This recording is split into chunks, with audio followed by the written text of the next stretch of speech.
टंडो अलियार में कातलाना हमले में जाम बहक होने वाले एसटीपी के वाइस चेयरमैन अल्ताफ जिस्कानी की नमाज जनाजा हैदराबाद मीरपुर खास रोड पर अदा की गई। नमाज जनाजा में सरबराह एसटीपी डॉक्टर कादर मक्सी समेत मुख्तलिफ सियासी, समाजी और कौमपरस्त जमायतों के रहनुमाओं और कारकुनान ने शिरकत की। उधर डॉक्टर कादर मक्सी ने मीडिया से बातचीत करते हुए कहा कि अल्ताफ जिस्कानी का कत्ल एक बेरहमाना सियासी साजिश है और अब इन सियासी हाथों को ढूंढना है।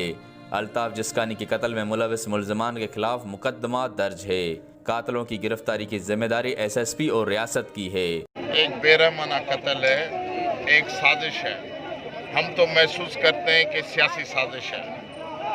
अब सियासी हाथ कौन से हैं वो हमें ढूंढने हैं। ज़ाहिरी तौर पे जो कातिल हैं जिन्होंने गोली चलाई है, अल्ताफ को शहीद किया है, उनके नाम पता हम जानते हैं, उनके नाम एफआईआर में दर्ज हैं।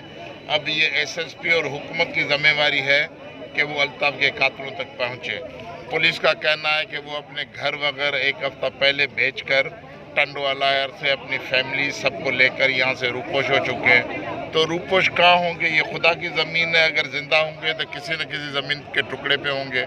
उधर अल्ताफ जिस्कानी के कत्ल के खिलाफ टंडो अलियार समेत सिंध के कई शहरों में शटरबंद हड़ताल रही, जबकि एसटीपी की जानिब से मुख्तलिफ शहरों में एहतजाजी मुजाहरे भी किए गए। ताहम मुजाहरीन ने कातलों की फौरी गिरफ्तारी का मुतालबा किया।